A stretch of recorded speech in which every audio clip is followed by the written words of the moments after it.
ಆ ಅವಧಿಯಲ್ಲಿ ಸಿರಿಗೆ ಹಿಂದಿನ ಬೀದಿಯಲ್ಲಿದ್ದ ರಶ್ಮಿ ಗೆಳೆತನ ಆರಂಭವಾಗಿತ್ತು. ನಿತ್ಯಶ್ರೀಗೆ 6 ತಿಂಗಳು ತುಂಬುವ ಹೊತ್ತಿಗೆ ಸಿರಿ ಮಗುವನ್ನು ಅತ್ತೆಯ ಕೈಗೊಪ್ಪಿಸಿ ಗೆಳತಿಯೊಡನೆ ತಿರುಗಾಟಕ್ಕೆ ಹೊರಟು ಬಿಡುತ್ತಿದ್ದಳು. ಕ್ರಿಯಾಶೀಲರಾದ ಅನ್ನಪೂರ್ಣಮ್ಮನಿಗೆ ಸಿರಿ ವ್ಯರ್ಥವಾಗಿ ಕಾಲಹರಣ ಮಾಡುವುದಕ್ಕಿಂತ ಕ್ರಿಯಾತ್ಮಕವಾಗಿ ಏನಾದರೂ ಹವ್ಯಾಸ ರೂಢಿಸಿಕೊಳ್ಳಬಾರದೆ ಎನಿಸುತ್ತಿತ್ತು. ಅವಳು ಹೊತ್ತು ಕಳೆಯಲು ಯಾವುದಾದರೂ ಉದ್ಯೋಗಕ್ಕೆ ಸೇರಿದರೆ ತಾವು ಮಗುವನ್ನು ನೋಡಿಕೊಳ್ಳಲು ಅವರಿಗೆ ಯಾವ ಅಭ್ಯಂತರವೂ ಇರಲಿಲ್ಲ. ಆದರೆ ಸಿರಿ BSc ಮುಗಿಸಿದ ಮೇಲೆ ವ್ಯಾಸಂಗ ಮುಂದುವರಿಸುವ ಇಚ್ಛೆಯಾಗಲಿ ಉದ್ಯೋಗಕ್ಕೆ ಸೇರುವ ಅಭಿಲಾಷೆಯಾಗಲಿ ವ್ಯಕ್ತಪಡಿಸದೆ ಮನಸ್ಸು ಬಂದಂತೆ ಖರ್ಚು ಮಾಡಿಕೊಂಡು ಆರಾಮವಾಗಿದ್ದಳು. ರವೀಂದ್ರನಿಗೆ ಅವನ ಕಂಪನಿಯ ಆಫೀಸ್ನಲ್ಲೇ ತಲೆ ತಿನ್ನುವಷ್ಟು ಕೆಲಸ. ಬೆಳಿಗ್ಗೆ 8 ಮನೆ ಬಿಟ್ಟರೆ ಅವನು ಹಿಂದಿರುಗುತ್ತಿದ್ದುದು ರಾತ್ರಿ 8 ಒಮ್ಮೊಮ್ಮೆ ತಿಂಗಳ 15 ದಿನಗಳು ಟೂರ್ ಇರುತ್ತಿತ್ತು. ಅವನಿಗೆ ಶನಿವಾರ ಭಾನುವಾರಗಳಲ್ಲಿ ರಜೆ ಇದ್ದುದರಿಂದ ಸಿರಿ ಆ 2 ದಿನಗಳು ಅವನೊಡನೆ ಕಾಲ ಕಳೆಯುತ್ತಿದ್ದಳು. ಅನ್ನಪೂರ್ಣಮ್ಮ ಅವರಿಬ್ಬರ ವಿಷಯದಲ್ಲಿ ಪ್ರವೇಶಿಸದೆ ಮೊಮ್ಮಗಳ ಜೊತೆ ನೆಮ್ಮದಿಯಾಗಿರುತ್ತಿದ್ದರು. ಮಗುವಿಗೆ ಸ್ನಾನ ಮಾಡಿಸುವುದರಿಂದ ಹಿಡಿದು ಅದರ ಅನಾರೋಗ್ಯದ ಸಮಯದಲ್ಲಿ ಪೀಡಿಯಾಟ್ರಿಷಿಯನ್ ಬಳಿ ಕರೆದೊಯ್ಯುವ ಹೊಣೆಯನ್ನು ಅನ್ನಪೂರ್ಣಮ್ಮ ಹೊತ್ತಿದ್ದರಿಂದ ಸಿರಿಗೆ 3 ವರ್ಷ ಕಳೆದದ್ದೇ ತಿಳಿಯಲಿಲ್ಲ. ಅನ್ನಪೂರ್ಣಮ್ಮ ಮೊಮ್ಮಗಳಿಗಾಗಿ ತಾವೇ ಓಡಾಡಿ ಪ್ರತಿಷ್ಠಿತ ಶಾಲೆಗೆ ಅಡ್ಮಿಷನ್ ಮಾಡಿಸಿದರು. ಸ್ಕೂಲ್ ವ್ಯಾನ್ ಮನೆಯ ಮುಂದೆ ಬಂದು ನಿಲ್ಲುತ್ತಿದ್ದರಿಂದ ಸಿರಿಗೆ ಮಗಳನ್ನು ಶಾಲೆಗೆ ಬಿಡುವ ತೊಂದರೆಯೂ ಇರಲಿಲ್ಲ.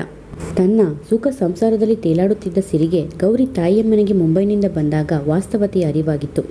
ಗೌರಿ ತನ್ನ ಡಿಗ್ರಿ ಮುಗಿಸಿದ ಮೇಲೆ ಕಂಪ್ಯೂಟರ್ನಲ್ಲಿ ಜಾವಾ ಪೂರೈಸಿಕೊಂಡು ಪ್ರತಿಷ್ಠಿತ ಕಚೇರಿಯಲ್ಲಿ 30,000 ರೂಪಾಯಿ ಸಂಬಳ ತೆಗೆಯುತ್ತಿದ್ದಳು. ಅವಳ ಪತಿ ಸಂದೀಪ್ ಸಾಫ್ಟ್ವೇರ್ ಇಂಜಿನಿಯರ್ ಆದ್ದರಿಂದ ಅವನಿಗೆ ಅದಕ್ಕಿಂತ ಹೆಚ್ಚಾಗಿ ಸಂಬಳ ಬರುತ್ತಿತ್ತು. ಪತಿ ಪತ್ನಿಯರಿಬ್ಬರೂ ಸೇರಿ ತಿಂಗಳಿಗೆ ಸುಮಾರು 1 ಲಕ್ಷ ರೂಪಾಯಿಯಷ್ಟು ಗಳಿಸುತ್ತಿದ್ದುದು ಕಂಡಾಗ ಸಿರಿಗೆ ಸಹಜವಾಗಿ ರವೀಂದ್ರನ ಬಗ್ಗೆ ಕೀಳರಿಮೆ ಮೂಡಿತ್ತು. ರವೀಂದ್ರ ಸಿವಿಲ್ ಇಂಜಿನಿಯರಿಂಗ್ ಓದಿದ್ದರಿಂದ ಕಂಪ್ಯೂಟರ್ ಯುಗದಲ್ಲಿ ಅವನನ್ನು ಕಂಪ್ಯೂಟರ್ ಇಂಜಿನಿಯರ್ಗಳಂತೆ ಮಣೆ ಹಾಕಿ ಕೈತುಂಬ ಸಂಬಳ ನೀಡುತ್ತಿರಲಿಲ್ಲ.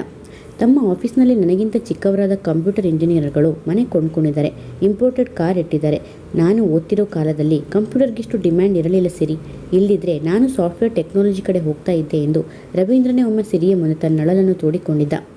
ನೀವು ಈಗಿರೋ ಕೆಲಸ ಬಿಟ್ಟು ಬೇರೆ ಕಡೆ ಕೆಲಸ ನೋಡಿಕೊಳ್ಳಿ. ಹೆಸರಿಗೆ ಮಲ್ಟಿನ್ಯಾಷನಲ್ ಕಂಪನಿ ಆದರೂ ನಿಮಗೆ ಕೊಡೋದು 25,000 ಎಂದು ಅವಳು ಗಂಡನಿಗೆ ದುಂಬಾಲು ಬೀಳೋದು ಸಾಮಾನ್ಯವಾಯಿತು.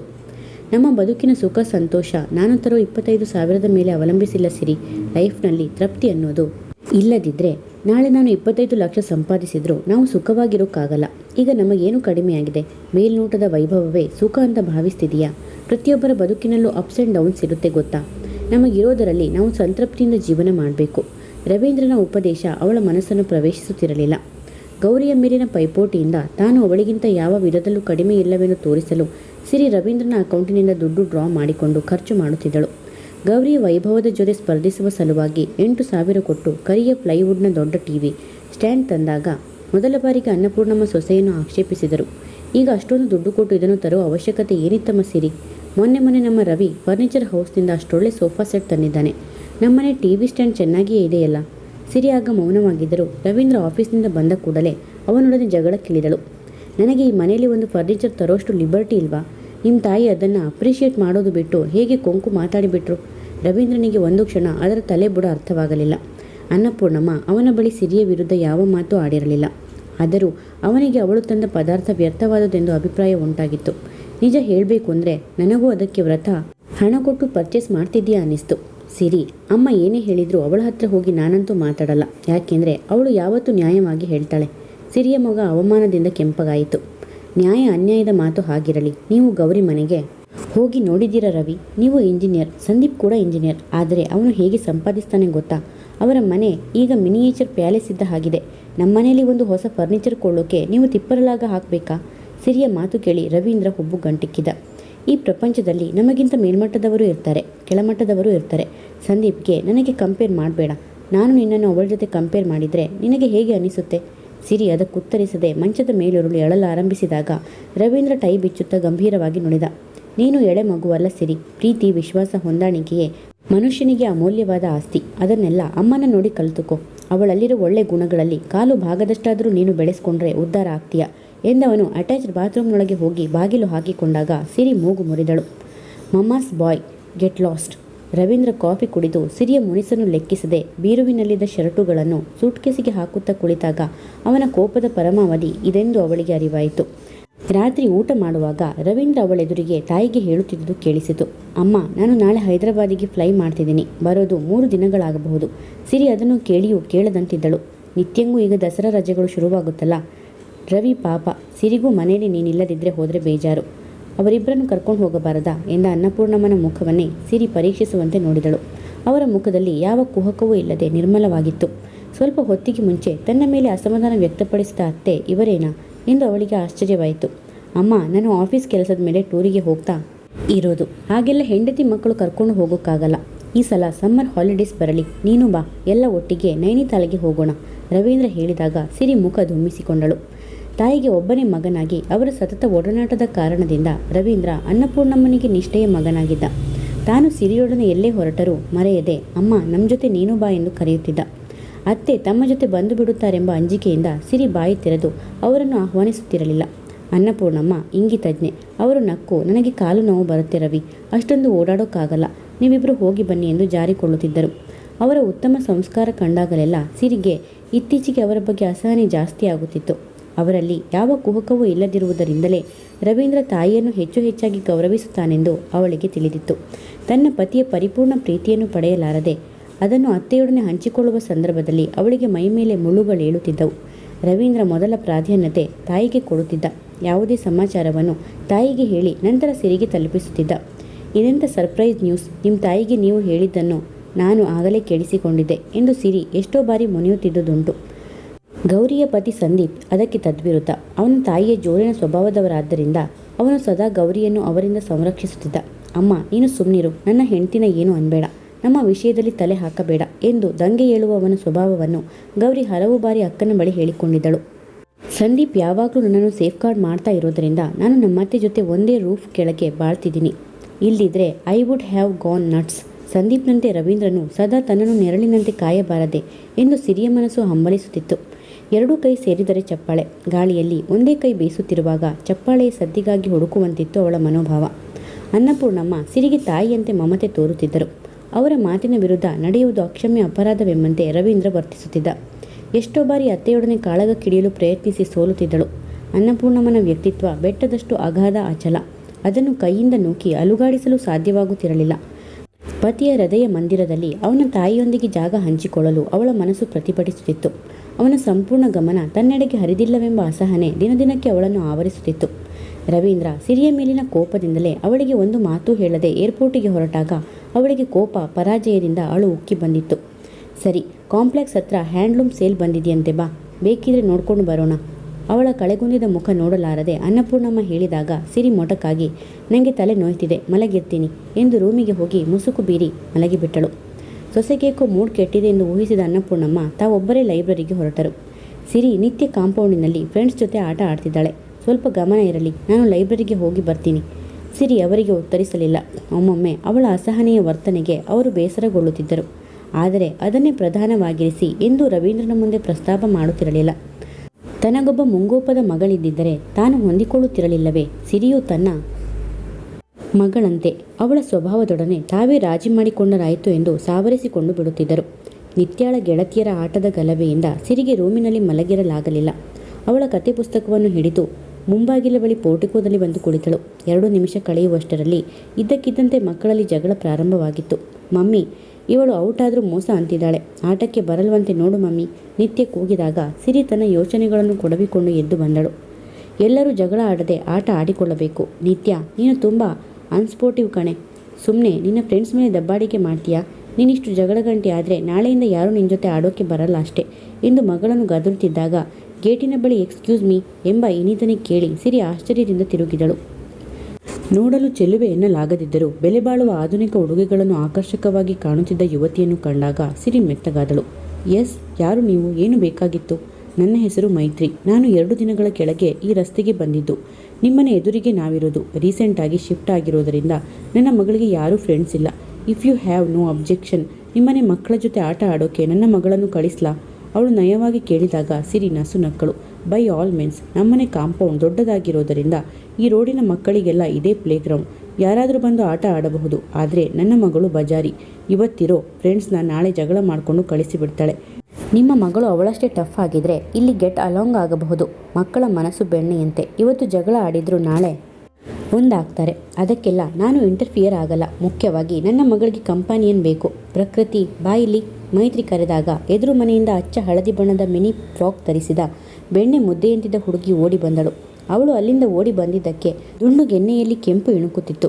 ಆಂಟಿ ಮನೆಯಲ್ಲಿ ಎಷ್ಟೊಂದು ಮಕ್ಕಳು ಆಟ ಆಡ್ತಿದ್ದಾರೆ ನೋಡು, ಅವರನ್ನೆಲ್ಲ ಫ್ರೆಂಡ್ ಮಾಡ್ಕೊ. ಮೈತ್ರಿ ಅವಳನ್ನು ಒಳಗೆ ಕಳುಹಿಸಿದಾಗ ಸಿರಿ ಅವಳತ್ತ ನೋಡಿ ಆತ್ಮೀಯವಾಗಿ ಆಹ್ವಾನಿಸಿದಳು. ನೀವು ಒಳಗೆ ಬನ್ನಿ. ಇಲ್ಲ, ಇನ್ನೊಂದು ದಿನ ಬರ್ತೀನಿ, ನಮ್ಮ ಹಸ್ಬೆಂಡ್ ಬರೋ ಹೊತ್ತಾಯಿತು. ಮೈತ್ರಿ ಚೂಟಿದಾರ್ನ ದುಪ್ಪಟ್ಟ ಬೀಸಿಕೊಂಡು ಕಾಲಿನ ಚಪ್ಪಲಿಯ ಸದ್ದು ಮಾಡುತ್ತಾ ಹೊರಟು ಬಿಟ್ಟಳು.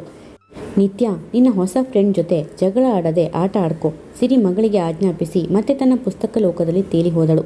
ಮಮ್ಮಿ, ಪ್ರಕೃತಿಗೆ ಕುಡಿಯೋಕೆ ನೀರು ಬೇಕಂತೆ ನಿತ್ಯ ಕೂಗಿದಾಗ ಸಿರಿ ಪ್ರಕೃತಿಯನ್ನು ಒಳಗೆ ಕರೆದೊಯ್ದಳು. ಪ್ರಕೃತಿ, ಯಾವ ಸ್ಕೂಲ್ನಲ್ಲಿ ಓದ್ತಾ ಇದೆಯಾ? ಫ್ರಿಜ್ನಿಂದ ಅವಳಿಗೆ ನೀರು ಬಗ್ಗಿಸಿಕೊಡುತ್ತಾ ಕೇಳಿದಾಗ ಪ್ರಕೃತಿ ಗಟಗಟನೆ ನೀರು ಕುಡಿದು ಮುಂಗೈನಿಂದ ಬಾಯಿ ಒರೆಸಿಕೊಳ್ಳುತ್ತಾ ಉತ್ತರಿಸಿದಳು.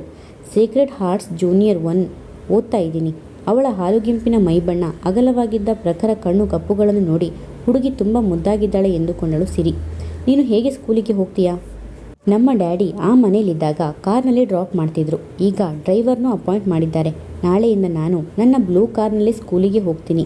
ಪ್ರಕೃತಿ ಜಂಬದಿಂದ ಹೇಳಿದಾಗ ಅವಳ ಹಿಂದೆ ತಾನು ನೀರು ಕುಡಿಯಲು ಒಳಗೆ ಬಂದಿದ್ದ ನಿತ್ಯ ಸಿರಿಯ ನೆರಿಗೆ ಹಿಡಿದು ಜಗ್ಗಿದಳು. ಮಮ್ಮಿ, ನಾನು ಸ್ಕೂಲಿಗೆ ನಮ್ಮ ಕಾರಿನಲ್ಲೇ ಹೋಗಬೇಕು. ಅದು ಹೇಗಾಗುತ್ತೆ ಮರಿ?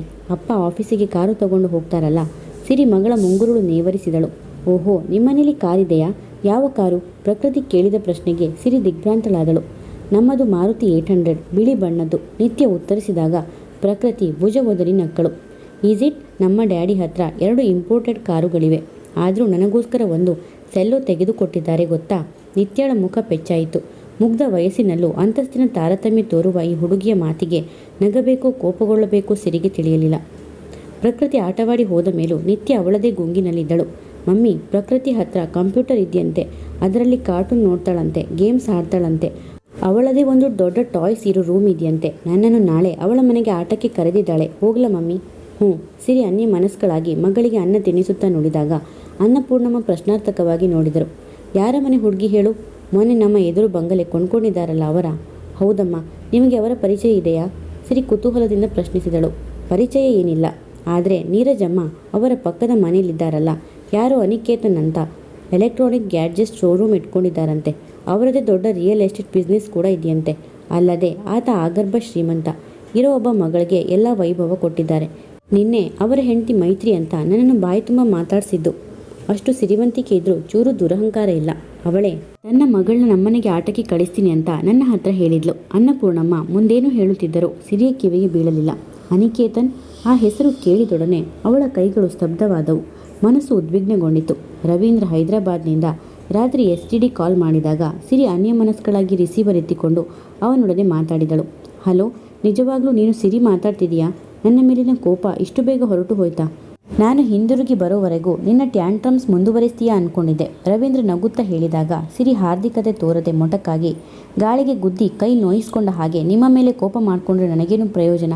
ಎಷ್ಟು ದಿನ ಆಗುತ್ತೆ ನೀವು ಬರೋದು ಎಂದು ಕೇಳಿದಳು. ಮುಂದಿನ ವಾರದೊಳಗೆ ಬಂದು ಬಿಡ್ತೀನಿ. ಅಮ್ಮ ಮಲಗಿಬಿಟ್ಟಿದ್ದಾಳಾ? ಎದ್ದಿದ್ರೆ ಅವಳಿಗೆ ಫೋನ್ ಕೊಡು. ಯಾಕೆ? ನನಗೆ ಹೇಳಿದರೆ ಸಾಲದಾ? ಅವರಿಗೆ ನಾನು ಹೇಳದೇ ಇರ್ತೀನಾ?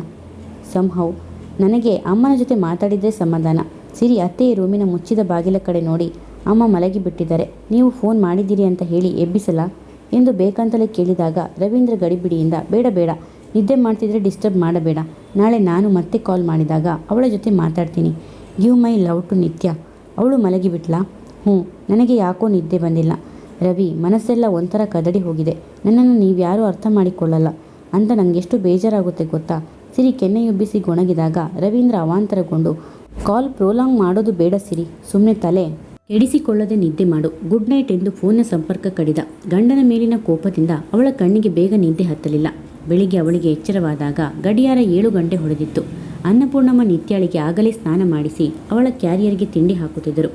ರಾತ್ರಿ ನಾನು ಮಲಗಿದ್ದೇ ಲೇಟು, ಅದಕ್ಕೆ ಬೆಳಿಗ್ಗೆ ಬೇಗ ಎಚ್ಚರ ಆಗಲಿಲ್ಲ. ನೀವಾದರೂ ಎಬ್ಬಿಸಬಾರದಿತ್ತೇನಮ್ಮ? ಸಿರಿ ಸಂಕೋಚದಿಂದ ನುಡಿದಾಗ ಅನ್ನಪೂರ್ಣಮ್ಮ ಸರಳವಾಗಿ, ಇದೇನು ಮಹಾ ದೊಡ್ಡ ಕೆಲಸ ಅಂತ ನಿನ್ನನ್ನು ಎಬ್ಬಿಸಬೇಕಿತ್ತು. ರಾತ್ರಿ ನಾನು ಬೇಗ ಮಲಗಿಬಿಟ್ಟೆ. ರವಿ ಫೋನ್ ಮಾಡಿದ್ನಾ ಎಂದು ಆತುರದಿಂದ ವಿಚಾರಿಸಿಕೊಂಡರು. ಪ್ರಪಂಚದ ಯಾವ ಮೂಲೆಗೆ ಹೋದರೂ ಅವರು ಮಾತ್ರ ನಿಮಗೆ ಫೋನ್ ಮಾಡೋದು ತಪ್ಪಿಸಲ್ಲ. ಸಿರಿ ತನ್ನ ಮನದ ಒತ್ತಡವನ್ನೇ ಹಾಸ್ಯವೆಂಬಂತೆ ನುಡಿದು, ನೀವು ಮಲಗಿದ್ದೀರಿ, ಎಬ್ಬಿಸಕೂಡದು ಅಂತ ನಿಮ್ಮ ಮಗನ ಆರ್ಡರ್ ಬಂತು, ಅದಕ್ಕೆ ನಾನೇ ಮಾತಾಡಿ ಫೋನ್ ಇಟ್ಟುಬಿಟ್ಟೆ ಎಂದಾಗ ಅನ್ನಪೂರ್ಣಮ್ಮ ನಿರಾತಂಕವಾಗಿ, ಹೋಗ್ಲಿ ಬಿಡು, ಅವನು ಸುರಕ್ಷಿತವಾಗಿ ಊರು ತಲುಪಿದ್ನಲ್ಲ, ನನಗಷ್ಟೇ ಸಾಕು, ಕೆಲಸ ಮುಗಿಸಿಕೊಂಡು ನಿಧಾನವಾಗಿ ಬರಲಿ ಎಂದು ನಿತ್ಯಾಳಿಗೆ ಶೂಸ್ ಹಾಕಲು ಬಂದಾಗ ಸಿರಿ ಅವರನ್ನು ತಡೆದಳು. ಇವತ್ತು ಅವಳಿಗೆ ನಾನೇ ಶೂಸ್ ಹಾಕಿ ವ್ಯಾನ್ ಹತ್ತಿಸ್ತೀನಿ. ನೀವು ಸ್ನಾನಕ್ಕೆ ಹೋಗಿ. ಅವರು ಊರಿನಲ್ಲಿಲ್ಲದೇ ಇರೋದರಿಂದ ನನಗೇನು ಹೆಚ್ಚು ಕೆಲಸವಿಲ್ಲ, ಫ್ರೀಯಾಗಿದ್ದೀನಿ. ಅಷ್ಟರಲ್ಲಿ ಪ್ರಕೃತಿಯನ್ನು ಹೊತ್ತ ಅಚ್ಚ ನೀಲಿಯ ಕಾರು ವಿಮಾನದಂತೆ ಗೇಟಿನ ಮುಂದೆ ಹಾದು ಹೋದಾಗ ನಿತ್ಯ ಆಸೆಯಿಂದ ಅದನ್ನೇ ನೋಡುತ್ತಿದ್ದಳು. ಮಮ್ಮಿ, ಅವರ ಕಾರು ಎಷ್ಟು ಚೆನ್ನಾಗಿದೆ ಅಲ್ವಾ?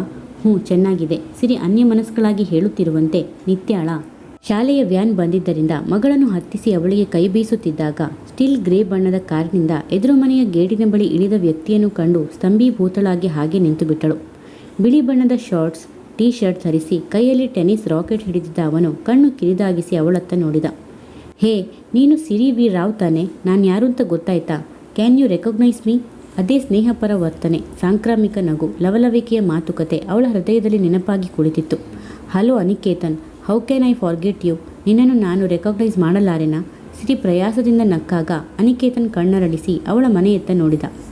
ಲಕ್ಕಿಲಿ ನಾವಿಬ್ರು ಒಂದೇ ರೋಡಿನಲ್ಲಿ ಎದುರು ಬದುರಾಗಿರೋದು ಆಶ್ಚರ್ಯ.